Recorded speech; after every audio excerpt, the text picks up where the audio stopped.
हम लोग मोहम्मद बिन तुगलक पढ़ लिए ना, एबीटी पढ़ चुके हैं। आज हम लोग पढ़ेंगे फिरोज शाह तुगलक। ठीक है, फिरोज शाह तुगलक।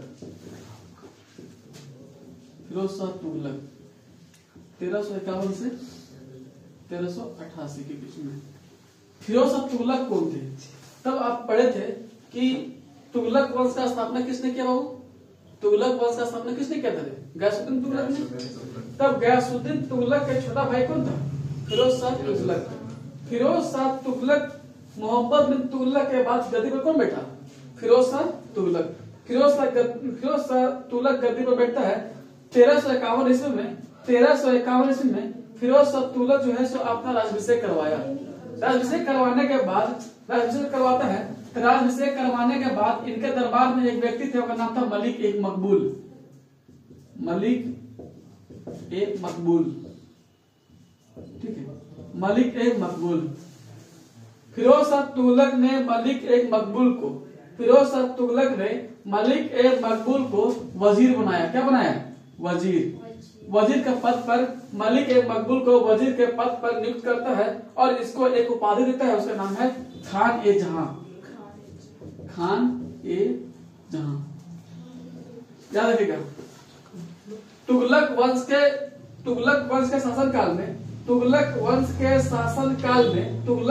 शासन काल में किसने खान ए जहां की उपाधि धारण किया था? मलिक एक मकबूल। मलिक एक मकबूल ने खान ए जहां की उपाधि धारण किया था। यह उपाधि जो है फिरोज शाह तुगलक ने इसको दिया था। ठीक है, समझिए। फिरोज शाह तुगलक के शासन काल में फिरोज शाह तुगलक ने दो आक्रमण किया। एक जगह का नाम है जॉर्ज नगर। ठीक है, जॉर्ज नगर अभी वर्तमान समय जो है वो उड़ीसा में है।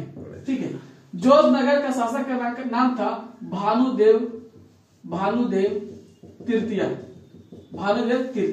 जॉर्ज नगर का शासक का नाम था भानुदेव तृतीया। आप नाम सुने होंगे कि उड़ीसा में एक भव्य मंदिर है, उसका नाम है जगन्नाथ मंदिर। नाम सुने हैं? जगन्नाथ मंदिर यहाँ बहुत ही भव्य मंदिर है और विश्व प्रसिद्ध मंदिर है जगन्नाथ मंदिर। जगन्नाथ मंदिर। हाँ, तो जॉर्ज नगर में क्या करते हैं? जॉर्ज नगर उड़ीसा में एक सबसे भव्य मंदिर था, उसका नाम था जगन्नाथ मंदिर। 1360 ईस्वी में फिरोज शाह तुगलक ने 1360 ईस्वी में जॉर्ज नगर पर आक्रमण करता है और आक्रमण करने के बाद यहाँ के शासक भानुदेव तृतीय को पराजित करके पूरे जॉर्ज नगर पर कब्जा कर लेता है। और इतना नहीं, यहाँ का जगन्नाथ मंदिर को पूरा ध्वस्त कर देता है।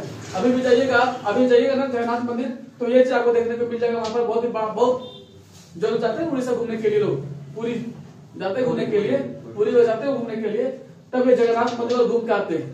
जगन्नाथ मंदिर जो है वो लोग घूम के आते हैं। यह मंदिर अभी वर्तमान समय में है वहां पर, और बहुत ही विशाल काया, बहुत ही बड़ा मंदिर है। जाइएगा तो देखने को मिल जाएगा। तो इसके बाद 1361 ईस्वी में फिरोज शाह तुगलक ने 1361 ईस्वी में हिमाचल प्रदेश पर आक्रमण करता है। हिमाचल प्रदेश में एक भव्य मंदिर है, उस मंदिर का नाम है ज्वालामुखी मंदिर। देखो बाबू, अगर आप पीसीएस की तैयारी कर रहे हैं ना, तो पीसीएस की तैयारी में ये नहीं पूछेगा कि ई मंदिर को क्या आक्रमण किया था, कभी नहीं पूछेगा। डायरेक्ट पीसीएस पूछता है कि जगन्नाथ मंदिर भारत के किस क्षेत्र में स्थित है, ज्वालामुखी मंदिर भारत के किस क्षेत्र में स्थित है। या फिर बहुत किताब करेगा तो इस मंदिर पर आक्रमण किसने किया था, इस मंदिर पर आक्रमण कर किसने लूटा था। तब डायरेक्ट देखा कि फिरोज शाह तुगलक ने इस मंदिर को तहस-नहस कर दिया था, बर्बाद कर दिया, तोड़ दिया था और यहाँ पर जितना भी धन संपत्ति सबको लूट लिया था। उसके बाद इस मंदिर पर भी आक्रमण किसने किया था? फिरोज शाह तुगलक ने। 1360 और 1361 ये चीज थी फिरोज शाह तुगलक ने आक्रमण का। उसके बाद पूरे दिल्ली सल्तनत में फिरोज शाह तुगलक जो है तो एक न्यायप्रिय शासक था। अर्थात कहने का मतलब हो गया ये जनता के प्रति या गरीबों के प्रति ये ज्यादा देखरेख करता था। आप नाम सुने होंगे, एक नाम सुने होंगे बाबू जजिया कर। नाम सुने हैं जजिया कर? जजिया कर लगाने वाला पहला सुल्तान कौन था? मोहम्मद बिन कासिम। जब भारत पर पहला आक्रमण वही किया था।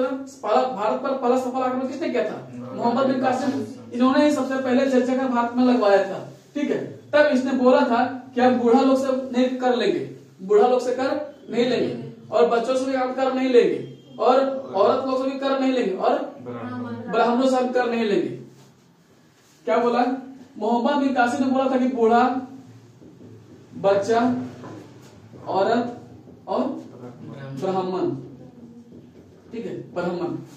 तब जजिया कर मोहम्मद बिन कासिम ने इन 4 लोगों से बोला था कि हम सब टैक्स नहीं लेंगे, बाकी जितना लोग हैं हम सबसे कर वसूलेंगे। जजिया कर, जजिया कर मतलब गैर मुस्लिम से लिया जाने वाला एक तरह का धार्मिक कर था, जो कि जजिया कर लगाया था मोहम्मद बिन कासिम, और बोला था इन लोग सब टैक्स नहीं लेंगे, इन लोग सब कर नहीं लेंगे।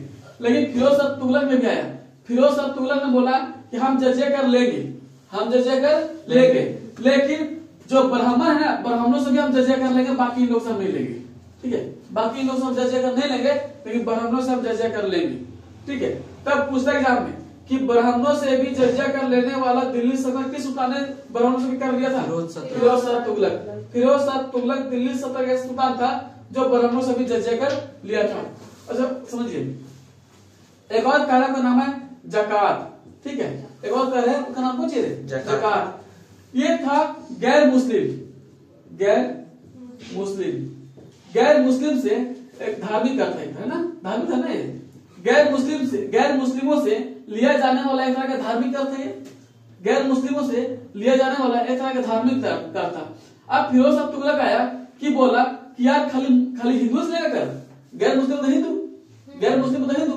तो फिरोज शाह तुगलक बोला कि नहीं, खाली हिंदू लोग ही टैक्स नहीं लेगा, आप भाई अब मुस्लिम लोग भी टैक्स देगा, ठीक है, मुस्लिम लोग भी कर देगा। तब इन्होंने कर उसका नाम देखो जी जकात कर बोला कि अब हम मुस्लिमों से भी एक तरह का धार्मिक कर लेंगे, उसका नाम क्या था? जकात। को दिखा समझने में, को दिखा समझने में, जजिया का जकात एक हो गया खुम्स, ठीक है, खुम्स मतलब लुटा हुआ धन, लुटा हुआ धन, समझिए। फिरोज शाह तुगलक ने कर लिया उसका नाम था खुम्स मतलब जो भी जिस लड़ाई हुआ, जहां पर लड़ाई हुआ, लड़ाई में जो लोग ज्यादा जितना लोग लूटा सामान को, जो अधिक लूट लिया उस पर भी टैक्स हम लेंगे। मान ले लड़ाई हो गया, 2 पक्ष में लड़ाई हो गया, एक पक्ष जीत गया, एक पक्ष हार गया, तो हारने वाला जो पक्ष है उसको तो बर्बादी हो गया। तब इस पार्टी जीतने वाला पार्टी लोग हारने वाला पार्टी को जितना सामान लूटता है, मतलब लूट के सामान लाया, तब बोला हम उसको भी टैक्स देंगे। जो व्यक्ति जितना ज्यादा लूटेगा उस पर हमको टैक्स देगा, उस टैक्स का आपको नहीं दिया खुम्स का, लूटा हुआ धन पर उन्होंने टैक्स वसूला। एक और टैक्स दिया, उसका नाम है खराज, ठीक है, खराज। एक टैक्स और वसूला, उसका नाम था खराज। बोला कि ये जो कर है वो हिंदुओं पर हम लेंगे, ये जो कर है वो हिंदुओं पर लेंगे, ठीक है। वैसा कर, खराज वैसा कर जिसके पास जितना ज्यादा जमीन होगा, जिसके पास जितना ज्यादा जमीन होगा वो उनको कर देगा, उसका क्या नाम दिया? खराज। इस तरह करके कुल 4 तरह का कर लगाया था फिरोज शाह तुगलक का, जजिया कर, जकात कर, खुम्स कर, खराज कर। ये अब चारों का चारों नाम आप याद रखिएगा, ये पीसीएस के लिए बहुत ही महत्वपूर्ण हो जाता है कि कौन सा कर फिरोज शाह तुगलक ने नहीं लगाया था, तब टी को कर देगा, एक ऑप्शन एक नहीं देगा, तब चारों का चारों का आप रट लीजिएगा, जजिया, जज, ख, डबल जा डबल ख, डबल जा डबल ख, तो याद रखेगा जजिया जकात खुम्स खराज, जजिया जकात खुम्स खराज, जजिया जकात खुम्स खराज, याद हुआ? जजिया जकात खुम्स खराज, जजिया जकात खुम्स खराज। इस तरह करके आपको याद कर लेना।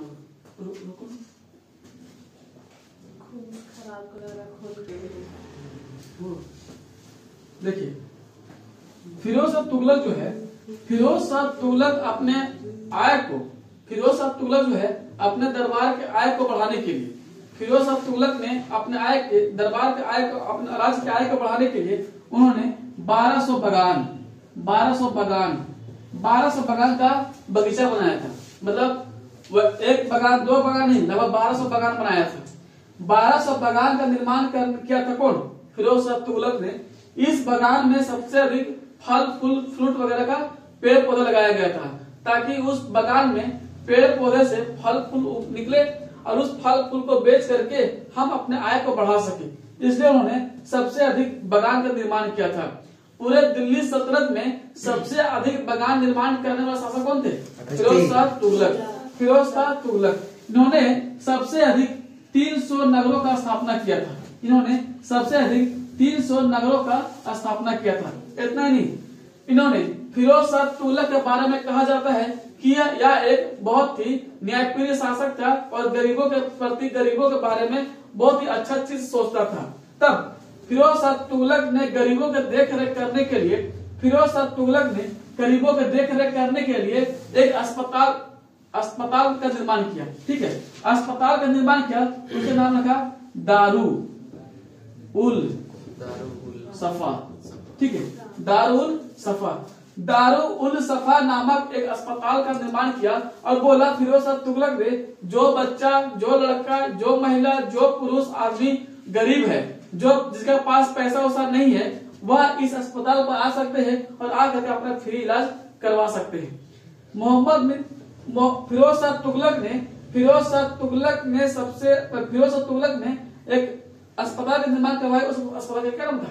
दारुल सफा। एक और चीज समझिए, फिरोज शाह तुगलक के शासन काल में फिरोज शाह तुगलक ने जो बच्चा जिसके माता पिता बहुत ही गरीब है, ठीक है, जिसके माता पिता बहुत ही गरीब है, वो अपने बच्चों का शादी ब्याह कैसे करे? शादी ब्याह करने के लिए चाहिए तो पैसा कौड़ी चाहिए ना, धन दौलत चाहिए पैसा के लिए।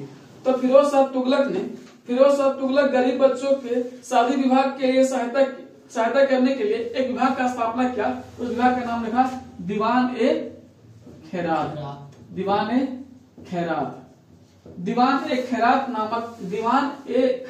नामक जो है एक तरह का विभाग का नाम है।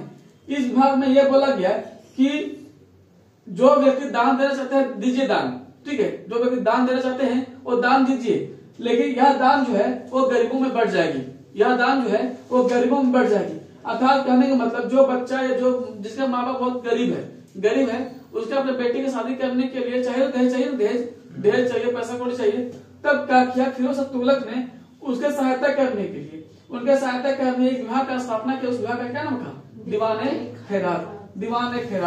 फिरोज शाह तुगलक के इनके शासनकाल में सबसे अधिक दास एवं दासियां थी इसके पास सबसे अधिक दास एवं दासियां थी। लगभग 1,80,000 दास एवं दासियां था इसके दरबार में, 1,80,000। ठीक है, इनके दरबार में 1,80,000 दास एवं दासियां थी। ठीक है, तब 1,80,000 दास एवं दासियां थी। तो दास एवं दासियां थी ना, तब इसका देख रेख करने के लिए, इतनी बड़ी जनसंख्या को देख रेख करने के लिए एक विभाग का स्थापना किया। उस विभाग का नाम रखा गया दीवान ए बंदगान। ये सब दीवान ए खैरात, दारुल सफा, दीवान ए बंदगान सब नाम याद रखेगा, एग्जाम पूछता है। 1,00,000। अच्छा, पूरे दिल्ली सल्तनत में सबसे अधिक दास एवं दासियां जो थी वो फिरोज शाह तुगलक के पास था, लगभग 1,80,000। अब इसकी देख रेख करने के लिए एक विभाग का नाम था। उस विभाग का क्या नाम था? दीवान ए बंदगान। अच्छा बाबू, हम पिछले क्लास में आपको समझाए थे कि मोहम्मद बिन तुगलक ने एक सिक्का जारी किया था, एक टोकन मनी जारी किया था। वह टोकन मनी जो है वो तांबा और कांसा का था, तांबा और कांसा का था, क्योंकि चांदी को वो जो है वो संरक्षण करना चाह रहा था। तो क्या मोहम्मद बिन तुगलक ने इसको सफलता मिली थी? उसको नहीं मिली थी। तब फिरोज शाह तुगलक ने क्या किया? फिरोज शाह तुगलक ने यह किया कि मोहम्मद बिन तुगलक के बात पर नहीं गया, बोला कि नहीं, हम क्या करेंगे, तांबा, ठीक है, तांबा और कांसा को मिला लिया। फिरोज शाह तुगलक ने तांबा और कांसा को मिला करके एक सिक्का जारी किया। उस सिक्का का क्या नाम था? उस सिक्का का नाम था अद्दा। ठीक है, अद्दा या बिखा। ये सब पीसीएस के एग्जाम में पूछता है कि फिरोज शाह तुगलक ने जो सिक्का जारी किया था उस सिक्का का क्या नाम था? तो अद्दा और बिखा। जो मिश्र धातु था तांबा और कांसा को मिला करके, जो बनाया गया था उसको क्या नाम था? अद्दा और बिखा। कोई दिक्कत होगी समझने में? यहाँ पर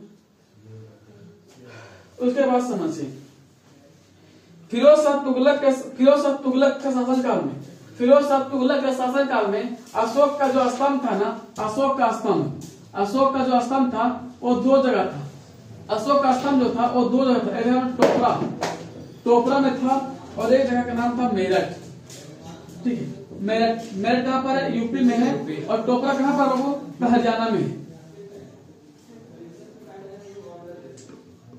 हरियाणा में। तब फिरोज शाह तुगलक के शासन काल में अशोक का जो स्तंभ था वो टोपरा में था और मेरठ में था। टोपरा में था और कहाँ पर था? मेरठ में था। लेकिन फिरोज शाह तुगलक ने क्या किया? फिरोज शाह तुगलक ने यहाँ से उठा करके कहाँ पर ले आया? दिल्ली। ठीक है, ये दिल्ली पास ले आया। फिरोज शाह तुगलक ने इन सभी स्तंभों को उठा कहाँ पर ले आया? तो दिल्ली ले आया। उसका एग्जाम में कि फिरोज शाह तुगलक ने अशोक स्तंभ को उठा कहाँ ले गया था? दिल्ली ले गया था। पहले अशोक स्तंभ कहाँ था? टोपरा में था और मेरठ में। टोपरा कहाँ पर है? हरियाणा। और मेरठ कहाँ पर है? यूपी में। ये याद रखेगा कि कहाँ पर लाया था सो। दूसरी बात समझने वाली बात समझिए, फिरोज शाह तुगलक के दरबार में दो विद्वान थे। फिरोज शाह तुगलक के दरबार में दो विद्वान थे, उनका नाम याद रखिएगा। फिरोज शाह तुगलक के दरबार में विद्वान लोग रहा करते थे, विद्वान थे। पहला विद्वान का नाम है जियाउद्दीन बर्नी। ठीक है, जियाउद्दीन बर्नी। एक और नाम है शम्स ए सिराज। इन लोगों ने एक बुक लिखा था, उसका नाम था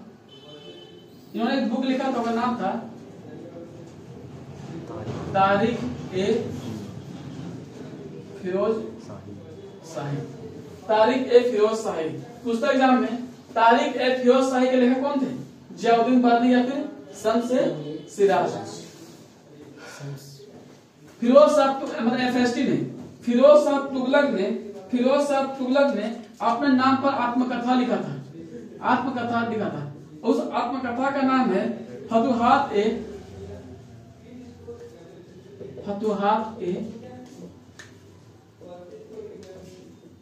फिरोज शाही। देखो, फिरोज शाह तुगलक ने अपने नाम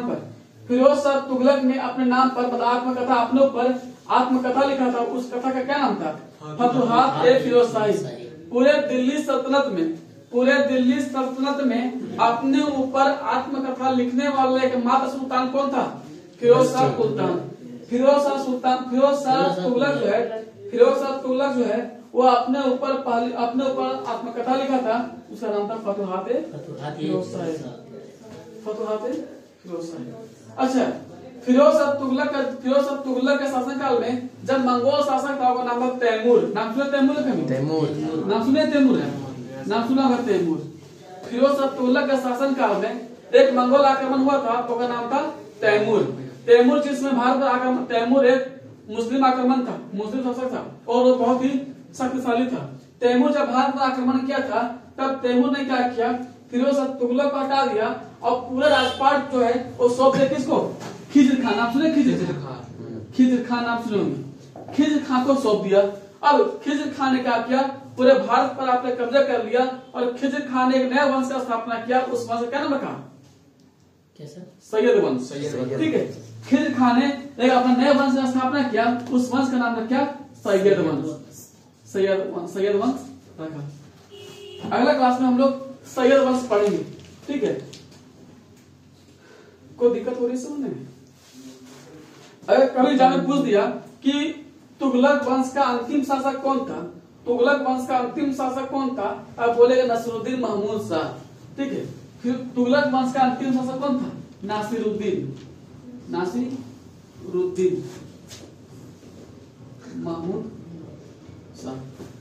महमूद शाह। पूरे नासिरुद्दीन महमूद शाह जो थे वो तुगलक वंश का अंतिम शासक था। उसका नाम था नासिरुद्दीन महमूद शाह। पूरा टर्म देख लो, कहीं कुछ दिक्कत हो तो पूछिए। बहुत बहुत धन्यवाद। लाइक शेयर सब्सक्राइब जरूर कर लीजिएगा। Thank you.